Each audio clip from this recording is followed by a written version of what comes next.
Bueno, en respuesta o en agradecimiento a la puntualidad de los presentes y de las presentes, vamos a comenzar, si os parece. Así después tenemos también un tiempo para encontrarnos con el Señor serenamente en la adoración eucarística. Un poco ya ayer os adelanté que dentro de esta intención que tenemos de rezar, de meditar, de orar, de hacer silencio para vivir la Pascua en clave eucarística, como lo dice el cartel que está aquí delante de la mesa, hoy vamos a volver a pensar, a meditar, a reflexionar sobre cómo encontrarnos con el resucitado. Porque sin el resucitado, sin ese encuentro, es imposible que vivamos la Pascua en clave eucarística. Es más, sin el encuentro con el resucitado es imposible todo en nuestra vida, entendida como vida cristiana. Me diré, sí, hay mucha gente que no se ha encontrado con el resucitado. Sí, claro que sí. Hay mucha gente que no se ha encontrado con el resucitado, hay mucha gente que no le interesa encontrarse con el resucitado, hay mucha gente que no es cristiana, que ni siquiera sabe que hay un resucitado ni que existió alguien que antes no había resucitado. Pero nosotros somos depositarios de ese don, porque conocer al resucitado, saber que existe un resucitado, saber que está tan cerca de nosotros, reconocerlo, es un regalo muy grande, porque es lo que separa. Podemos pensar, bueno, los que reciben una gracia, los que no lo reciben. Yo personalmente pienso que en el conocimiento del resucitado, en el saber que Dios existe y en el conocer a Dios como realmente es, se nos juega el sentido de la vida, se nos juega la felicidad eterna y también terrena, porque no es lo mismo vivir. A ver, hoy en día no hace falta que os ponga ejemplos. ¿Cuánta gente está buscando la felicidad a bajo precio o en cualquier lado y no la encuentran? ¿Y cuántos se desesperan? ¿Y cuántos lo pasan mal? Y ni hablar ya si son de personas que tienen una enfermedad o tienen algún sufrimiento, es que no tienen ningún sentido. Sin embargo, nosotros que conocemos al resucitado y que sabemos que ese resucitado no solamente que murió, que ya es, sino que murió por nosotros, murió sufriendo, que tuvo una muerte atroz en la cruz. Ese resucitado lo que hace no es, lo ha dicho el Papa hace poco y me encantó, lo dice cada 2 por 3, porque es cierto, no es que ese resucitado, es decir, no es que Dios venga a solucionarnos los problemas, venga a quitarnos el dolor, sino que viene a dar un sentido nuevo. Entonces me podría decir, bueno, ya nos podría quitar todos los sufrimientos y así estaríamos mejor. Pues no, decidme la verdad, ¿a que conocéis personas que no tienen ningún motivo de sufrimiento y sin embargo no tienen un motivo para su vida? A ver, en los jóvenes y en los adolescentes es muy fácil ver este ejemplo. No los estoy señalando con el dedo y diciendo, ay, pobrecito, sino porque es un momento de su vida en el que están creciendo y todavía no saben desenvolverse como personas adultas, son medio niños, son medios adultos, y es muy fácil ver en adolescentes que no encuentran el sentido de su vida. Y sin embargo, cuánto bien que hacen personas adultas y personas de fe que con unos sufrimientos atroces son capaces de transmitir paz. Yo siempre recuerdo, yo ya llevo 20 años en España, pero cuando era más joven y todavía no había hecho mis votos perpetuos en la congregación, estuve en Roma estudiando 4 años. Bueno, María Soraya estuvo en Málaga, quiero decir que esto no lo hubiera podido, o quizás hasta lo vivió ella misma. Había una señora conocida de Nazaret, de allí, que tenía, yo no sé si era ELA o algo por el estilo, que iba quedando paralizada y le gustaba pintar y todo. Y la fuimos a visitar un día y claro, a mí me habían contado eran 3 hermanos que vivían juntos, no me acuerdo su nombre, de esta señora, pero bueno, yo me imaginé que me iba a encontrar una persona postrada en su cama, triste o llorosa o al menos silenciosa, y llego ahí y me encuentro una mujer en una silla de ruedas, de estas con motorcito, qué sé yo, que de hecho ella no podía moverse a las manos, pero había conseguido con un pincel, con un palito, movía así, y eran de estos que tenía aquí lo tenía como al mando, y se movía, ¿no? Y era una mujer que estaba feliz de la vida. Yo ya no entendía nada, para mí fue un testimonio de esos testimonios fuertes que uno recibe. Y estaba feliz, y entonces, claro, se comunicaba medio con unos gestos que su hermano lo entendía y nos iba explicando. Y claro, entonces nosotros cuando le dijimos, ay, pero qué contenta que estás, dice, ay, sí. Y nos contó que estaba feliz porque le habían regalado un ordenador. Y yo pensé para mis adentros, y que no es en esta época que si el iPad, que si el móvil, que si táctil, era un ordenador de aquella época, estoy hablando del año 2000 o por ahí. Yo pensé enseguida, digo, ¿y esta mujer si no puede mover las manos, qué va a hacer con un ordenador? Como no haya alguien que le esté haciendo todo. Y estaba feliz porque así como podía mover la silla con la boca o con un poco con un gesto de la cara, había descubierto que con un pincel lo cogía con la boca y podía teclear en el ordenador. Y era la mujer más feliz del mundo porque podía estar en el ordenador trabajando y que tenía muchas cosas que hacer y que estaba tan contenta. Para mí fue un testimonio súper grande decir cómo esta mujer realmente ha encontrado, tenía un sentido para vivir, incluso en un sufrimiento tan grande. Era una mujer profundamente religiosa y que sin embargo decía que ella no hacía más que agradecer a Dios todo lo que ella tenía. A mí, a veces que uno se queja de nada. Entonces, qué importante que nosotros descubramos que hemos recibido ese don, ¿no? Porque conocer la fe es un regalo de Dios, claro que sí. Pero también es un regalo de Dios el ambiente incluso en el que vivimos. Hay mucha gente que no sé si tiene o no tiene fe, pero que en el ambiente, en su familia, en la sociedad no le ha ayudado a conocer la fe de la Iglesia. Entonces, qué importante. Y dentro de los elementos o de las características de la Iglesia que propician este encuentro con el resucitado, si hay uno que es particularmente importante es la liturgia. Si yo os pregunto qué es la liturgia, ¿alguien me lo sabría definir? Porque es que yo cuando empecé a pensar esto, digo, tenemos que ver cómo encontrar al resucitado o cómo nos presenta el resucitado a la Iglesia en la liturgia. Si os digo, ¿qué es la liturgia? Bien, os quedáis como yo. Muy bien. Yo es porque fui al catecismo. ¿Cómo? Muy bien, vamos ahí encaminados. Yo también pensé, bueno, ir a misa es algo que tiene que ver con la liturgia, que es exactamente la liturgia, ¿no? Es algo que tiene que ver con la liturgia. Exactamente. Sí, muy bien, el compartir, lo voy a repetir un poco por si no se escuchó, el ser iglesia, ¿no? El celebrar en comunión, muy bien, son cosas que tienen que ver con la liturgia. Pues bien, os voy a leer qué dice el catecismo, posiblemente lo tengáis, he traído algunos libros para mostraros, pero el catecismo es el libro naranja de gordote, que está muy bien porque realmente el catecismo está tan bien hecho que es un libro hasta para orar, porque las cosas que dice se supone que las sabemos o las tendríamos que saber, pero nos imaginamos que es casi como un código de leyes, y no, es un libro que tiene nuestra fe, no es un conjunto de normas que cumplir, sino que es una vida que vivir. Entonces eso está expresado en el catecismo, tiene mucha vida el catecismo. Y dice el catecismo, que es el primer texto que tenéis ahí en la hojita de hoy, que la liturgia es, dice, bueno, que significa originariamente obra o quehacer público, servicio de parte y en favor del pueblo. En la tradición cristiana quiere significar que el pueblo de Dios toma parte en la obra de Dios. Esto ya habría que leerlo con cuidado. En la tradición cristiana quiere significar que el pueblo de Dios toma parte en la obra de Dios. Está diciendo que el pueblo de Dios, lo voy a decir, pero fijaos lo que está diciendo, nosotros que somos pueblo de Dios, la Iglesia, toma parte en la obra de Dios. La obra de Dios es lo que Dios hace. Entonces me dice, ¿qué hace Dios? Pues salvarnos. Y entonces está diciendo que en la liturgia el pueblo de Dios salva. Pues sí, está diciendo eso, no me lo estoy inventando. Pero sigue. Por la liturgia, Cristo, nuestro Redentor y sumo sacerdote, continúa en su iglesia, fijaos en los, ¿qué son estos?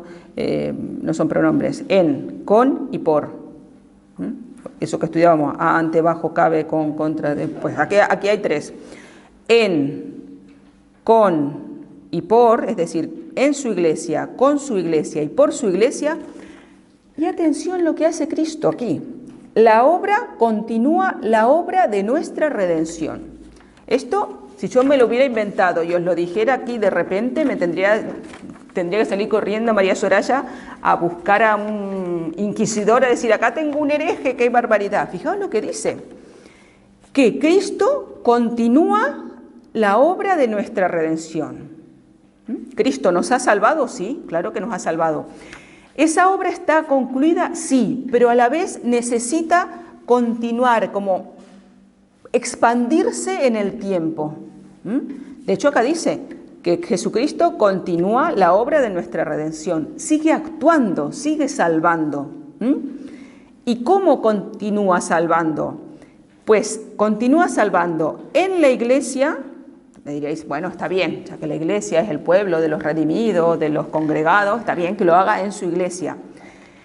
Con su iglesia, esto ya es más para pensárselo, decir, anda, Dios salva y con la iglesia, pues sí, así lo ha querido, y por la iglesia.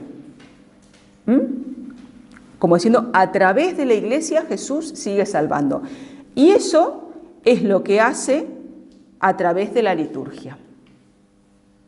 Es de estas frases, así que vale la pena, por eso os lo he copiado acá, porque sirve para rezar un rato, un buen rato, es decir, Dios a través mío, porque soy parte de la iglesia, a través de toda la iglesia, pero también a través de mi persona, sigue salvando, sigue llevando esperanza, sigue llevando salvación, sigue llevando optimismo, sigue llevando alegría, que es lo que quiere hacer Cristo, sigue sembrando. Pues, ¿cómo lo hace hoy en día? Con un Espíritu Santo que derrama de vez en cuando unos rayos, unas luces. No, no dice que sea así. A través de la liturgia. Y después vamos a entrar un poco más, pero os voy dando una pista. Los actos litúrgicos, que ya lo habéis dicho un poco, son fundamentalmente tres grandes grupos, por decirnos. Los sacramentos, que sabéis que son 7, los sacramentales, que ya veremos un poquito qué son, pero por ejemplo la adoración eucarística es un sacramental, y la liturgia de las horas. Por eso yo ayer estaba tan empeñada en que rezáramos la liturgia de las horas, porque así, mediante el rezo de la liturgia de las horas, continuamos, como dice aquí, la obra de la redención de Jesucristo. Por eso es tan importante. Muy bien, pero ya llegaremos a eso. ¿Por qué remacho tanto este clavo de decir que estamos salvando al mundo? Porque yo creo que corremos el riesgo, es una gran tentación y que, bueno, siempre mi maestra de novicias me decía a mí cuando yo hacía algo que estaba mal, me decía, cree el ladrón que todos son de su condición. Pues a veces, esto que voy a decir es porque cree el ladrón que todos son de su condición, ¿no? El demonio, pensamos que, bueno, no pensamos, pero nos reímos pensando, usted de los cuernos que nos lleva, nos tienta. Bueno, hay veces que el demonio nos pone una tentación en la que posiblemente caigamos y le pongamos nombre, no, es que tengo mucho que hacer, no, es que soy muy ocupada, no, es que no sé qué, no sé cuánto, ¿no? Y es la tentación del descentramiento, la llamaría yo. Nosotros en nuestra vida hay una única cosa, un solo ser absoluto, que es Dios, que es el amor, por ejemplo. Y hay un montón de cosas que son relativas, que hoy quería comer espárragos y no los he conseguido en el mercado. Me dice, ¿es una tontería? Pues sí, es una cosa relativa. Así como esa de relativa hay otras muchas cosas relativas, que cada uno pensará por dónde le ajusta el zapato, ¿no? Y yo creo que en el terreno en el que más fácilmente nos hace caer el demonio es en el de absolutizar lo relativo y relativizar lo absoluto. Si Dios nos ha salvado, nos ha dado la alegría, nos ha dado su salvación, nos ha dado la fe, nos ha dado todo lo grande, ¿cómo es que nos agobia tanto lo pequeño?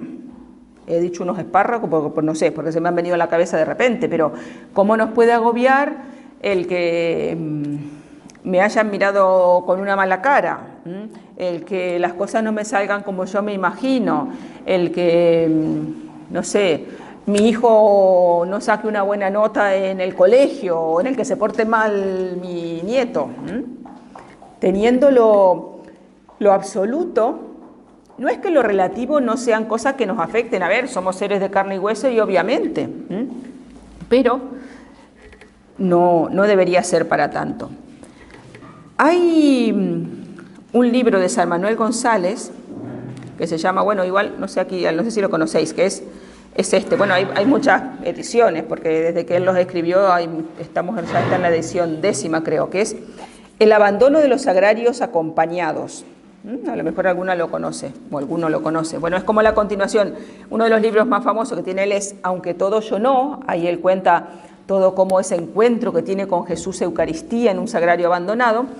Y en El abandono de los sagrarios acompañados, unas décadas más tarde, a mí este libro me gusta mucho, porque él, así como en Aunque todo yo no, él se encuentra en un sagrario abandonado físicamente, que estaba sucio, y ahí él se encuentra con Jesús vivo, él dice, ante este montón de harapos Jesús me miraba.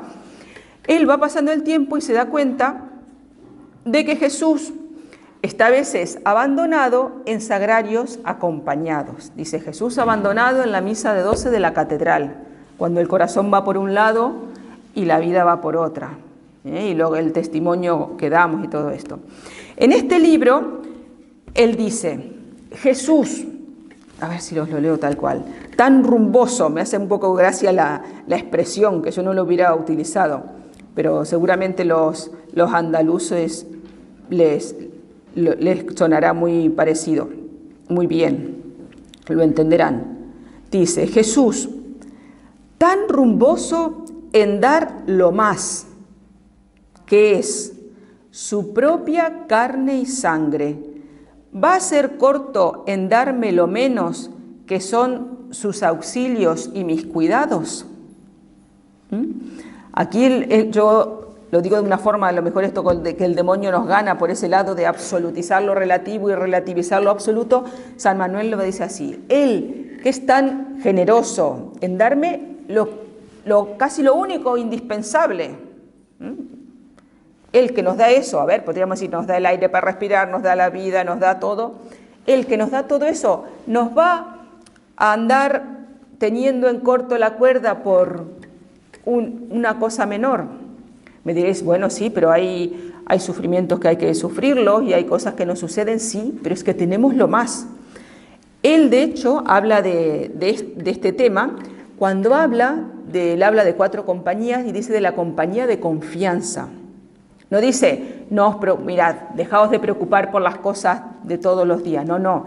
Él lo que dice es, confiad que el hecho que nos haya dado todo lo bueno significa que lo que necesitemos de lo pequeño lo vamos a tener en cuanto lo necesitemos. Lo que pasa es que nosotros queremos tener todo bien controladito y con tiempo. Decir, bueno, a ver si mañana, pasado, dentro de 2 días, todo así, todo controlado.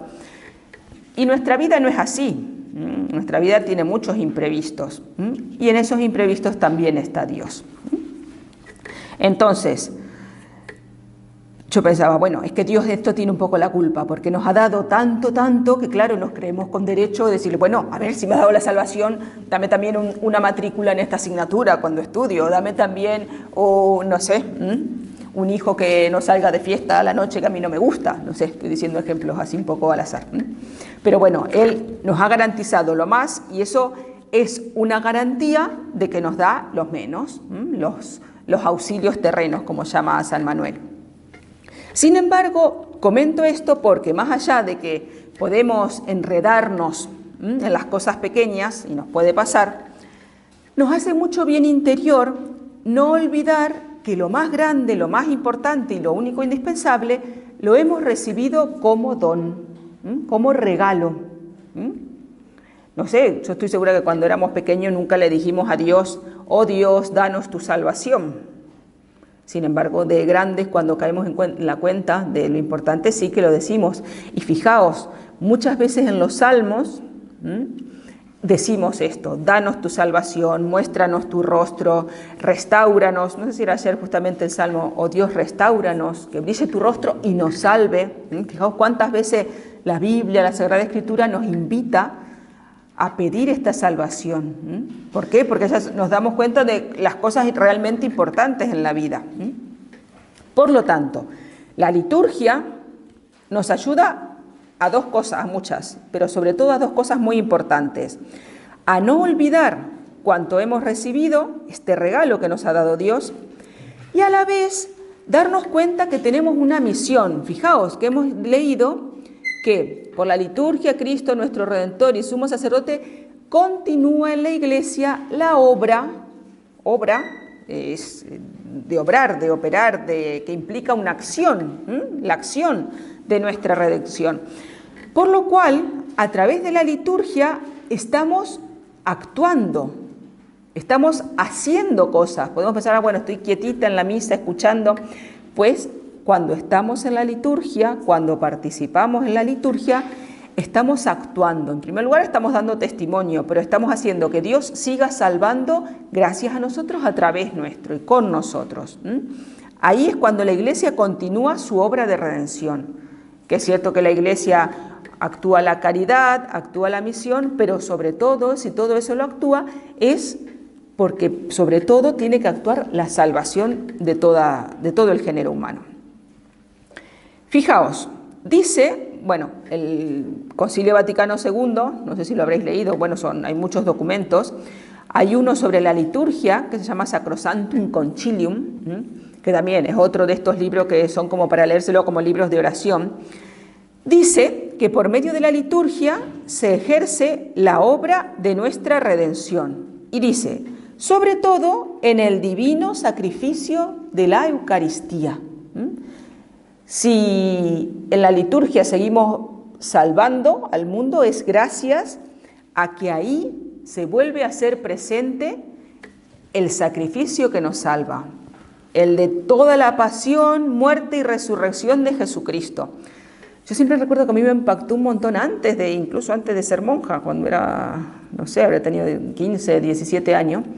Una vez un sacerdote en una especie de unos ejercicios, pero para jóvenes, no así algo tan serio, tan silencioso, nos explicó paso por paso la misa, ¿no? Y sobre todo incidió mucho en cómo Cristo en la Eucaristía se repite el momento de la resurrección. Él lo decía, yo esto lo repito, no sé si hoy en día esta es una teología que esté muy en boga, pero a mí me ayudó mucho. Decía, ¿cómo sabemos que Cristo está muerto y después está vivo? Dice, pues mira, si alguien me dice, mira, ahí tienes el cuerpo de esta persona y aquí tienes su sangre, si por un lado está el cuerpo y por el otro lado la sangre, evidentemente ahí no hay vida, porque hace falta que estén juntos. Y él esto lo explicaba para el momento en el que el sacerdote une el cuerpo, si os fijáis, es uno de los momentos más hermosos de la misa. Cuando el sacerdote parte, muchas veces mientras estamos diciendo el cordero, y a veces nos lo perdemos por darnos la paz, pero bueno, parte la forma grande y un trocito la coloca en el cáliz, donde ya está la sangre de Cristo, porque ya ha pasado la consagración y la transubstanciación, ¿no? Entonces él decía, en ese momento, ahí cuando él nos explicaba la misa este sacerdote, me acuerdo que era Jesuita, el padre Estrella, debe haber muerto. Él dice, ahora en este momento se va a producir la resurrección. Vamos a volver a estar en presencia del momento de la resurrección. Cristo. Yo creo que sí, allá la jefa es María Soraya. Interrumpe. Mira, es que yo lo que había escuchado era cuando se partía ciudades y se ponían en el cáliz, era el pueblo que faltaba. Puede ser. No sé. A ver, no, puedes. A ver, yo creo que. A ver. Yo muchas de las cosas, veréis que muchas de las cosas que digo aquí, yo siempre digo, a ver, todo lo que yo digo, tomad lo que os sirva o lo que os llegue. De hecho, San Ignacio, que se pasó su vida ya una vez convertido, obviamente, dando ejercicios, a mí me encanta esa frase, y los sacerdotes jesuitas, si alguna vez habéis hecho ejercicios, siempre dicen, allí donde algo encontrare, allí me quedaré. A lo mejor empieza a hablar el cura, que va a hablar 40 minutos, hay algunos que hablan más, otros que hablan menos, y a los 10 minutos hay algo que a mí me ha tocado el corazón. Pues mira, quédate ahí. Entonces, yo también acá voy a decir muchas cosas, que igual alguno dice, uy, también ha dicho 4 herejías la hermana. Pues mira, me las perdonáis.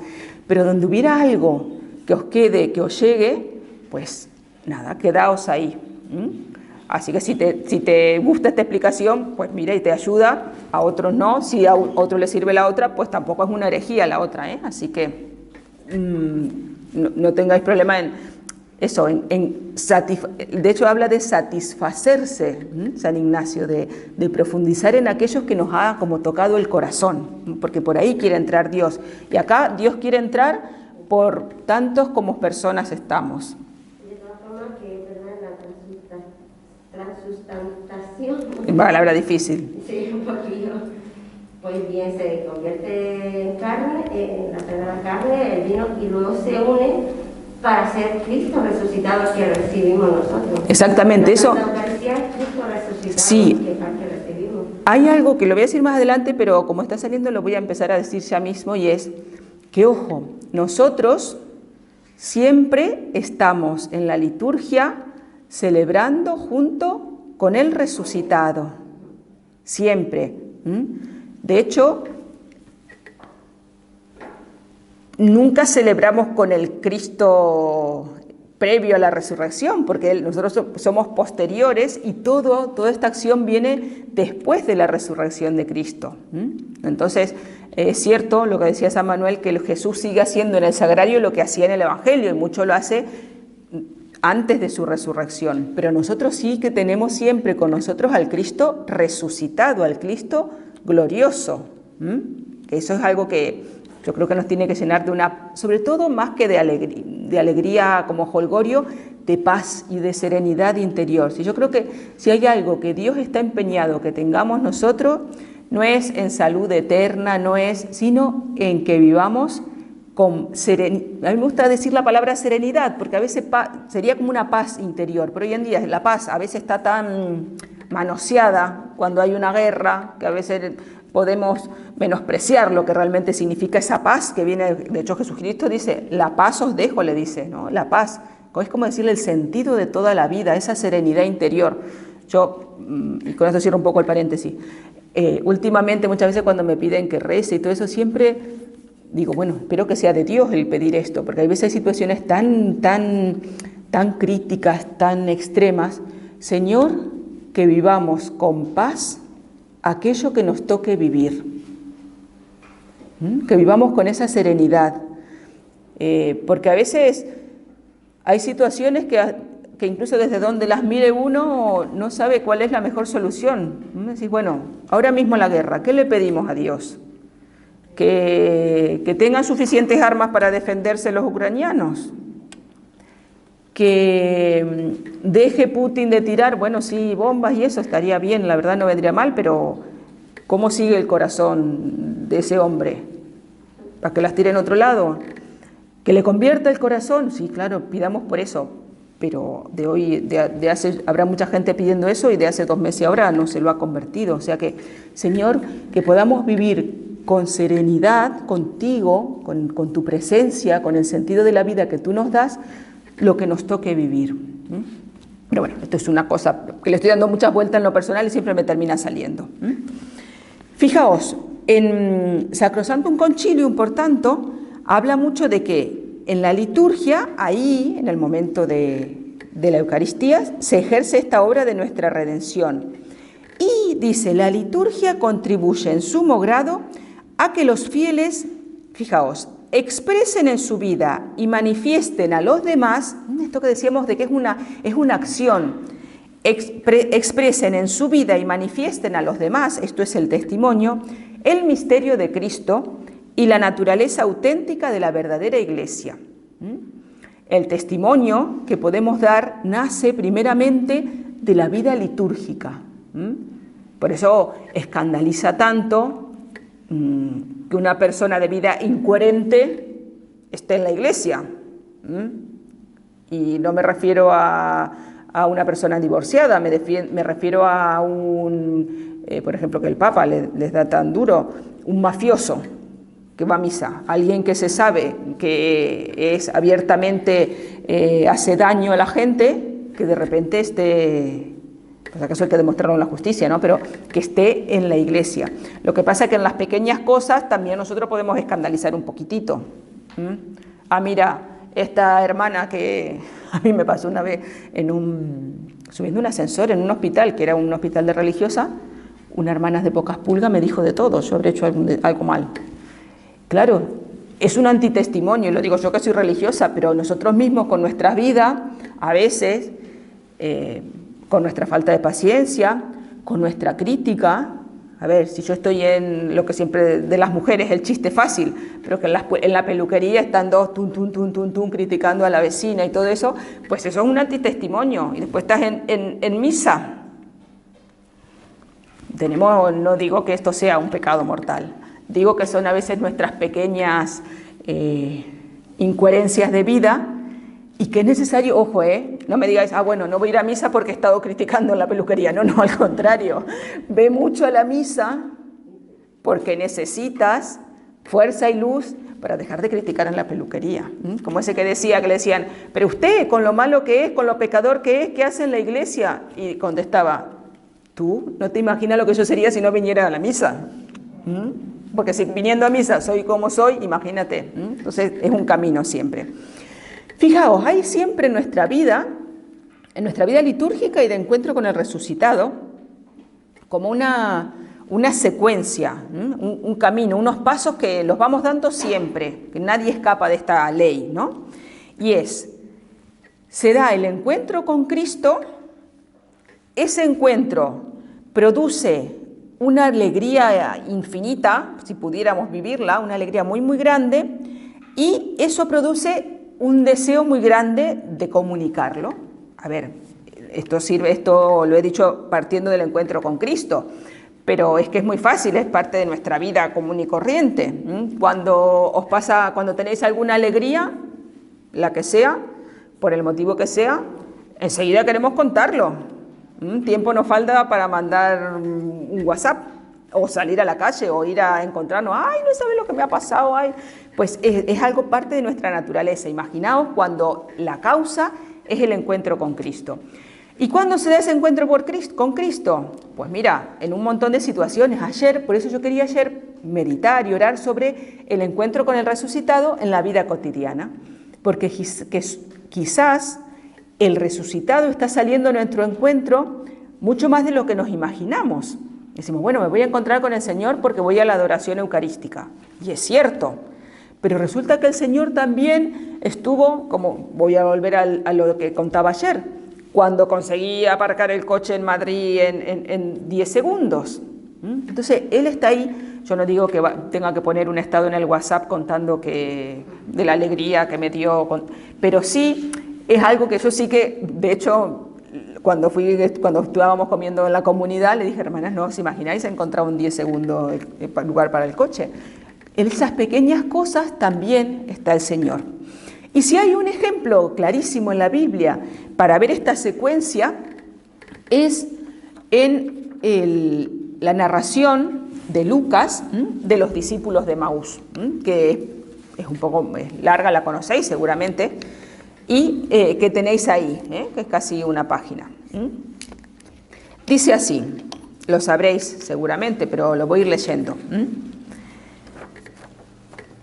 Voy a ir parando para ir así como así, pensando cuán similar es esta narración a nuestra vida. Dice, aquel mismo día, bueno, viene hablando aquel mismo día sería el domingo. El domingo para nosotros de la resurrección lo sabemos, y para ellos de que Jesús había muerto, el día siguiente que había muerto Jesús. Aquel mismo día, 2 de ellos iban caminando a una aldea llamada Emaús, distante de Jerusalén unos 60 estadios. Iban conversando entre ellos de todo lo que había sucedido. Mientras conversaban y discutían, Jesús en persona se acercó y se puso a caminar con ellos, pero sus ojos no eran capaces de reconocerlo. Él les dijo, ¿qué conversación es esa que traéis mientras vais de camino? Ellos se detuvieron, subrayó, con aire entristecido. Y uno de ellos, que se llamaba Cleofás, le respondió, ¿eres tú el único forastero en Jerusalén que no sabes lo que ha pasado allí estos días? Él les dijo, ¿qué? Ellos le contestaron, lo de Jesús el Nazareno, que fue un profeta poderoso en obras y palabras ante Dios y ante el pueblo.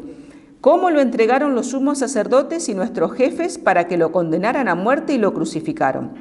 Nosotros esperábamos que él iba a liberar a Israel, pero con todo esto ya estamos en el tercer día desde que esto sucedió. Es verdad que algunas mujeres de nuestro grupo nos han sobresaltado, pues habiendo ido muy de mañana al sepulcro y no habiendo encontrado su cuerpo, vinieron diciendo que incluso habían visto una aparición de ángeles que dicen que está vivo. Algunos de los nuestros también fueron al sepulcro y lo encontraron como habían dicho las mujeres, pero a él no lo vieron. Fijaos, estos discípulos, si prestamos atención, no están buscando a Jesús. Ni resucitado, porque no lo creían, ni muerto, porque no fueron al sepulcro. Las que buscaban a Jesús, al Jesús muerto, al cuerpo de Jesús, eran las mujeres. Estos discípulos no buscaban a Jesús, no propiciaron el encuentro con Jesús. Sin embargo, es Jesús el que quiere encontrarse con ellos. Es Jesús resucitado. Lo remarco porque para nosotros tiene que ser una gran, no sé cómo se diría, un desagobio, una gran tranquilidad. Nos tendría que quitar muchas preocupaciones, porque a veces podemos decir, ay, lo buscaré bien, lo buscaré donde lo tengo que buscar, ay, es que soy tan pecador, ay, es que, ay. Vive con coherencia tu fe, pero no te preocupes, que Dios nunca deja las cosas por la mitad. Y el empeñado en el encuentro con el resucitado, tú puedes tener muchas ganas de encontrarte y eso es bueno. Y haz todo lo que creas conveniente. Pero que el encuentro se dé no es asunto tuyo, sino del Señor. Que me dice, ay, y si me doy vuelta la cara y no lo veo, Él estará del otro lado. Porque el empeñado en encontrarse contigo es Él. Fijaos acá los discípulos de Emaús. Ellos no es que no querían, es que no tenían ninguna ilusión. No se habían perdido toda esa ilusión de que Jesús pudiera ser el Salvador, pudiera hacer algo en sus vidas, ¿no? Se van. De hecho, los discípulos están haciendo su vida al margen de Jesús. Pensad que los discípulos estaban con él, habían vivido con él. Estos no son apóstoles, los apóstoles estaban en Jerusalén, menos Tomás, debe ser como dijimos. Estos discípulos posiblemente lo siguieron, habrían comido, alguna vez a lo mejor algunos habían estado en la multiplicación de los panes, habían estado con él, pero ahora estaban volviendo, no sé, a su vida, a lo que fuera su trabajo, no sé, o a pescar o lo que sea, están volviendo a su casa, ¿no? Vienen a su vida. Ellos habían puesto una ilusión, una esperanza en Jesús, Cristo murió, Jesucristo murió, fin, como las películas, the end, como ponen, se acabó. Y bueno, se acabó la peli y nos volvemos a nuestra casa. Primero, Jesús no es, si después recordáis, por ejemplo, San Pablo, que se le aparece una luz que lo ciega, el encuentro este es muy distinto. Jesús lo primero que hace es, se pone a caminar con ellos. Y lo primero que hace es escucharlos. Fijaos que dice, ¿qué conversación es esa que traéis mientras vais de camino? Anda, como que no lo supiera. Ellos se detienen con aire entristecido. Fijaos cómo Jesús primero les deja como abrirles el corazón. Imagina todo esto que lo dice, yo lo he leído. Ellos le contestaron, lo de Jesús el Nazareno, que fue un profeta poderoso en obras, yo lo he leído así. Pero imaginaos que la situación real habrá sido... No sabes nada. ¿Tú no te enteraste? Era el Mesías, decía que era el Mesías, que iba a rescatar al pueblo de Israel. Nosotros habíamos puesto toda nuestra esperanza. A mí no me sorprendería que se le cayeran las lágrimas. Teníamos toda nuestra esperanza. Si había resucitado a Lázaro. Y ahora de repente, antes de ayer, o ayer, no sé cómo ahí, como los judíos cuentan los días y las noches, distintos que nosotros, que si mañana tarde. Hace 3 días... es que lo vimos colgando en una cruz y lo vimos que lo bajaron y que su madre ahí lo cogió y se estaba deshecha en lágrimas y lo llevaron y lo pusieron en una cueva. Pero, ¿cómo que no te has enterado tú? Y ahí no me sorprende que algunos de los dos, pues así estaban ellos, esa era su tristeza. Y Jesús quiere escucharlos antes de darles un sentido nuevo a sus vidas. Lo digo esto porque Jesús siempre está interesado en escucharnos. Nunca tengáis miedo de que Jesús, no, es que siempre le pido lo mismo. Bueno, ¿y estos? No le habrán dicho 1000 veces a Jesús, tú eres el que nos va a salvar de los romanos y todo eso, y Jesús que escapa para no ser rey. Jesús siempre quiere escucharlo. Jesús no está cansado de que le digamos con aire entristecido, nosotros creíamos. Ya lo ha hecho con los caminantes de Maús.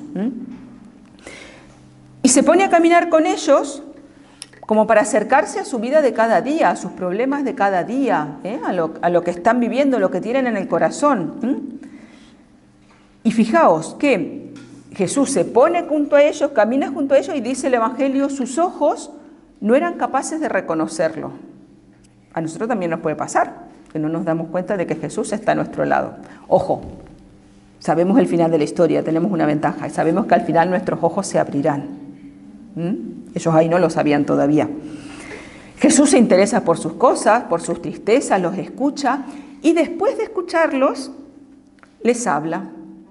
Y acá sí que es importante porque ahí ellos lo escuchan a Jesús.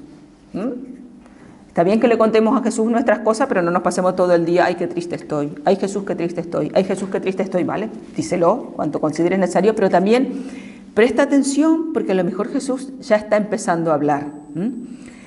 Y fijaos que les habla, si bien acá dice, todavía no lo había leído, pero él les dice, entonces él les dijo, qué necios y torpes sois para creer lo que dijeron los profetas. A ver, no agarró un palo, pero qué necios que sois. No, se lo dijo con cariño porque a continuación dice, ¿no era necesario que el Mesías padeciera esto y entrara así en su gloria? Y comenzando por Moisés y siguiendo por los profetas, les explicó lo que se refería a él en todas las Escrituras. ¿Por qué les explica todo? Para que lo reconozcan, para que sus ojos se vayan abriendo. Sus ojos se terminan de abrir un poquito más adelante. ¿En qué momento? No hace falta que lo lea porque lo sabéis de memoria. En la fracción del pan. Pero no es que de repente se abrieron los ojos, como que de a poco se va propiciando, Jesús va propiciando. Jesús, de hecho, les explica, pero aparentemente, como acá, todo sigue un poco igual. De hecho, ellos llegan, les dice Jesús que iba a seguir, dice, simuló que iba a seguir caminando y ellos le apremiaron diciendo, quédate con nosotros porque atardece, el día va de caída y entra. Y fijaos, dice aquí, entró para quedarse con ellos. Estas son de las frases en la Biblia que son muy cortitas, pero que pueden ser como un palo así, un palo en el buen sentido, o una luz cegadora. Porque no dice que entró para comer un trozo de pan, no dice que entró para pasar la noche porque era de noche. De hecho, ellos sí, que le dicen, es de noche, ven y pasa la noche con nosotros, el día va de caída. Y él dice, entró para quedarse con ellos. No pone cuánto tiempo, parece que quisiera decir, entró para quedarse con ellos para siempre. Y de hecho es lo que pasa, porque cuando lo reconocen en el pan partido, también dice a la vez que se les abrieron los ojos y lo reconocieron, pero él desapareció de su vista. Sigue estando, pero de una manera nueva. Está en el pan. De hecho, fijaos, no sé si lo he copiado aquí, no, pero os voy a leer Lucas, por si lo queréis apuntar, 22:19, solo un versículo, y vosotros, mientras yo lo voy leyendo, vosotros aquí ir leyendo el versículo 30. Dice, sentado a la mesa con ellos, a continuación dice, tomó el pan. Yo voy a ir leyendo lo que dice Lucas 22:19, que es el momento de la última cena, cuando les da el pan. Yo voy leyendo aquí y vosotros ir leyendo el paralelo ahí. Dice el 19, 4 cosas que hizo Jesús. Tomando el pan, después de pronunciar la acción de gracias, lo partió y lo dio diciendo, esto es mi cuerpo que se entrega por vosotros. A que son las mismas palabras, incluso en el mismo orden. Bueno, acá dice, yo creo que leí dio gracias y acá pone pronunció la bendición, puede ser. Pero fijaos, son las mismas acciones. Por eso lo reconocen en el pan. Porque dijeron, anda, este es el mismo que nos partió el pan y que se quedó en el pan. Por eso, en ellos se produce esta alegría tan grande que hace lo que yo os decía, esta alegría que es el encuentro con Cristo, después se da la alegría y después unos deseos irrefrenables de anunciarlo.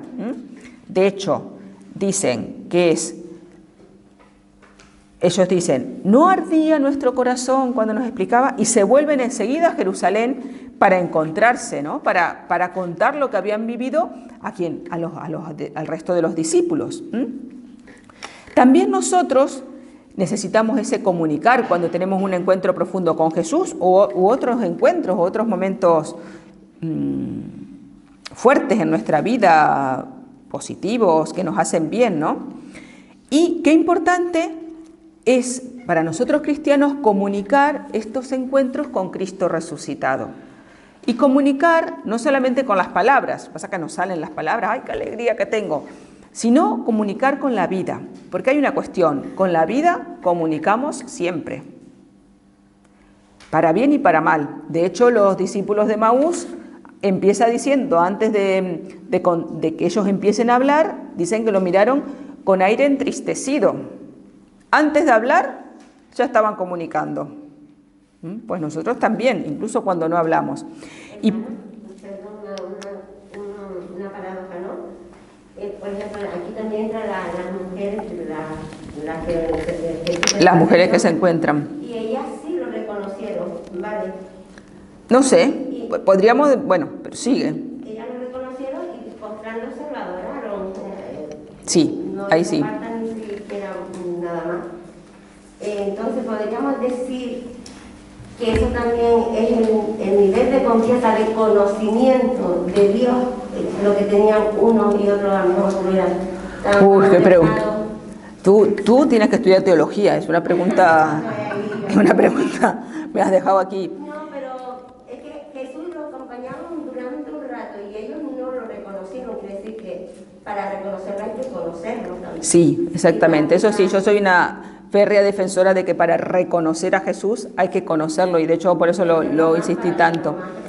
Sí, también es cierto que los evangelios cuestan las cosas de muchas formas, porque así, por ejemplo, las mujeres, es cierto que se les aparece el ángel, ayer que lo leímos, y después se les aparece Jesús, que ambos les dicen que ir a decir que vayan a Galilea, y sí que ahí a Jesús lo reconocen. También es cierto que en otro evangelio, María Magdalena, que vaya que sí conocería a Jesús, no lo reconoce. Entonces, yo creo que al Señor lo vamos conociendo cada día un poco más, y de una forma no distinta, no opuesta, pero sí a lo mejor distinta. Y entonces, como que nuestros ojos se van abriendo, pensad que el misterio de Dios nadie lo puede comprender en su totalidad.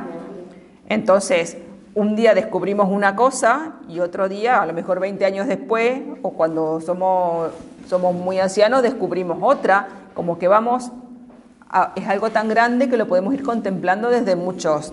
Por eso se decía, pues Jesús puede ser el que nos conforta en un momento, el que nos sana cuando somos más mayores y nos sentimos que las fuerzas nos flaquean, pues es el que nos da fuerza.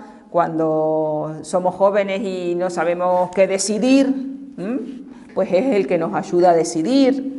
A lo mejor ya de más mayores ya no tenemos tantas cosas, siempre hay cosas que decidir, pero como le dice a Pedro, otro te llevará donde tú no quieras, y Pedro no podía decidir si iba para un lado o para el otro, le toca ir para ahí. Entonces, como a veces no lo reconocemos, lo conocemos como lo conocíamos antes, y toda nuestra vida es un camino. Por eso le digo, y ya termino porque no quiero hablar, por eso le digo que a lo mejor hay que seguir continuando o sea, querer conocerlo. Siempre más, sí. Ese deseo de conocerlo para poder reconocerlo.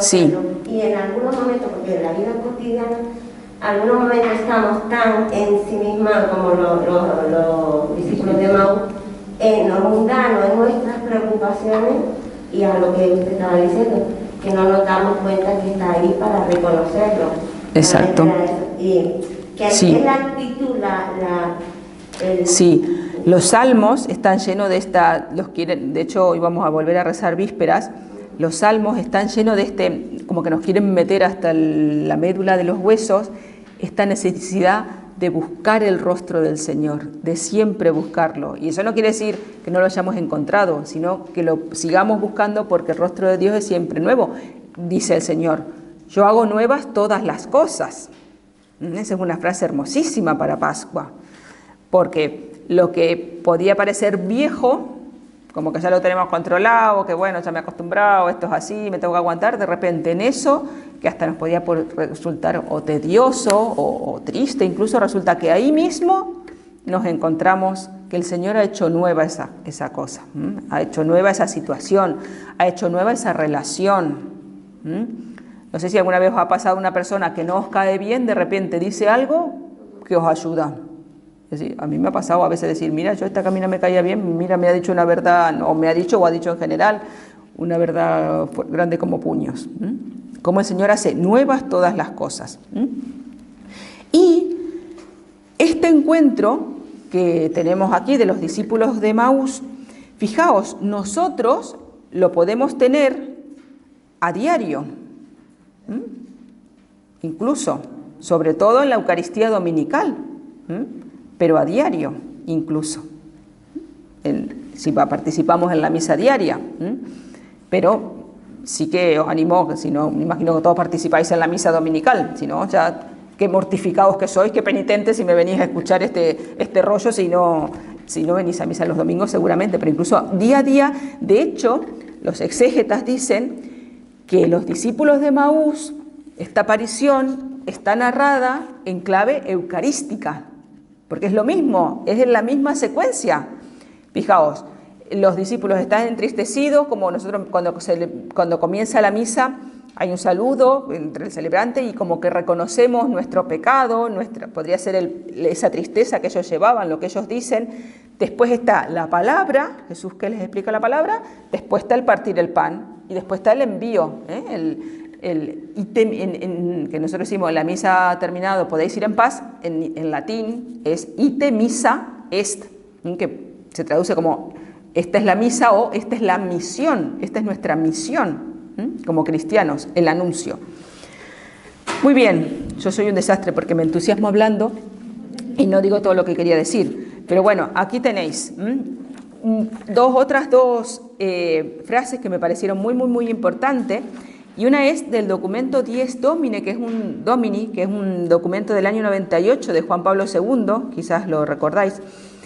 Y él dice, precisamente la misa dominical es donde los cristianos reviven de manera particularmente intensa la experiencia que tuvieron los apóstoles la tarde de Pascua, cuando el resucitado se le manifestó estando reunidos. Ahí lo dice referido al otro, y a continuación habla también de Emaús. Ahí es donde revivimos de manera particularmente intensa. Y, porque vamos a rezar vísperas, ahora hago brevemente os cuento cómo lo vamos a hacer. Hay un librito que explica cómo rezar vísperas, que se llama Ordenación General. No sé si os suena, pero hay una ordenación general del misal romano, hay una ordenación general del leccionario, es decir, un libro que explica cómo se lee, cómo se dice la misa, cómo se reza la liturgia de las horas. Y ahí habla de que laudes, que es la oración que se celebra con la primera luz del día, trae a la memoria el recuerdo de la resurrección del Señor Jesús. Es la luz verdadera que ilumina a todos los hombres y que se celebrará laudes por la mañana para celebrar la resurrección del Señor con la oración matutina. Lo digo porque nosotros aquí hemos rezado y vamos a rezar vísperas, porque estamos reunidos a la tarde, que es el momento para dar gracias.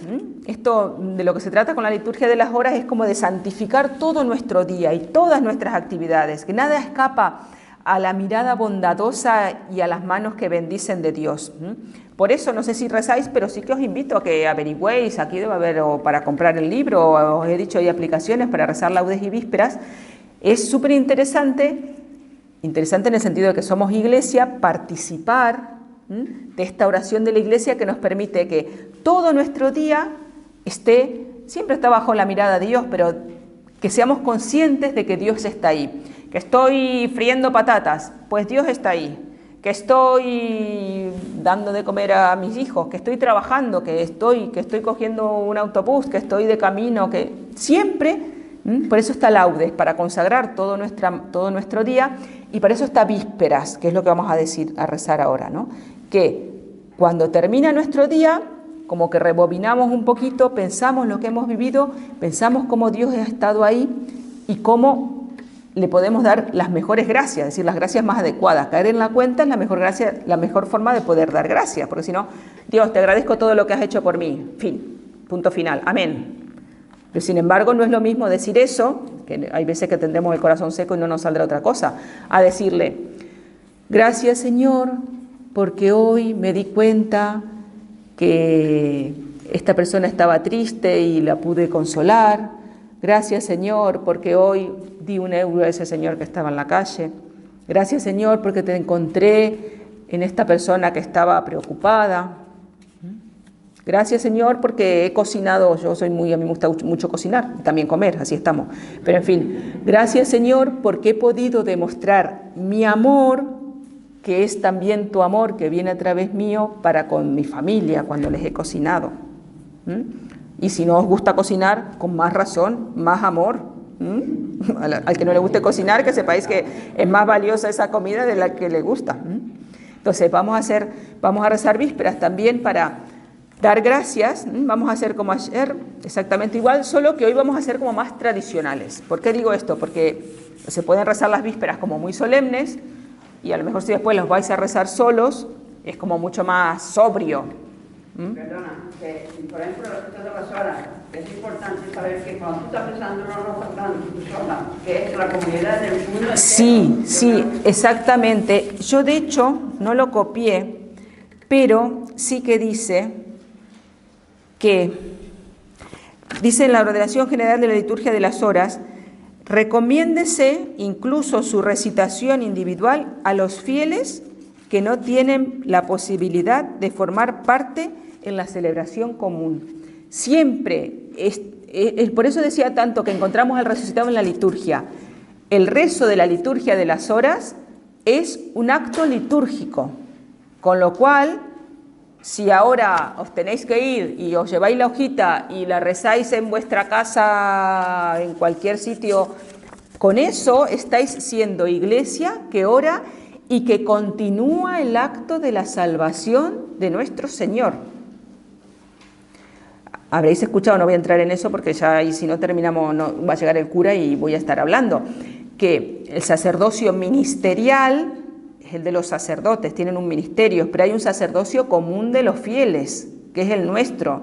Nosotros, por el bautismo, somos sacerdotes, profetas y reyes, y porque somos sacerdotes podemos elevar oraciones a Dios. Nosotros personalmente tenemos capacidad, porque Dios nos la ha dado. Entonces, cada vez que rezamos, no lo digo yo, lo dice Sacrosanctum Concilium, cada vez que celebramos la liturgia, se ejerce la obra de nuestra redención. Y cuando rezamos laudes o vísperas, también solo, nosotros por ejemplo lo rezamos en comunidad, pero si a veces no estamos con la comunidad también las rezamos. Siempre se está ejerciendo la obra de nuestra redención. Por eso hoy lo haremos más sobrio. ¿Y cómo es más sobrio? Pues que todos los salmos los vamos a hacer a 2 coros. Vuelvo a decir, María Soraya y yo cogeremos el micrófono, porque cuando no estamos acostumbrados, nosotros de monja, que ya tenemos nuestros años, estamos acostumbrados al ritmo que llevamos, ¿no? Para intentar rezar, yo me lo imaginaba ayer cuando estábamos rezando, imaginaos Como que vamos rezando un vals, chan, chan, chan, chan, así como que es importante esa armonía como para elevarle un canto que no es cantado, que es rezado, pero elevarle un canto a Dios, ¿eh? Entonces siempre vamos a ir un coro y otro coro rezando, así, la liturgia de las horas. Y bueno, le dije a María Soraya, sí, voy a terminar a las 5:30, pues nada, no puedo con el genio. Pero dejamos 10 minutos como ayer, y así a las 6:10 vamos a, atención, vamos a, dije, ejercer la obra de nuestra redención. Porque vamos a hacer dos cosas, vamos a celebrar la liturgia de las horas, que es un acto litúrgico, y también vamos a hacer adoración eucarística, que ha dicho la Iglesia que un tiempo de adoración eucarística es también un sacramental. Así que nos vamos de liturgos totales. Muy bien, muchas gracias por la paciencia.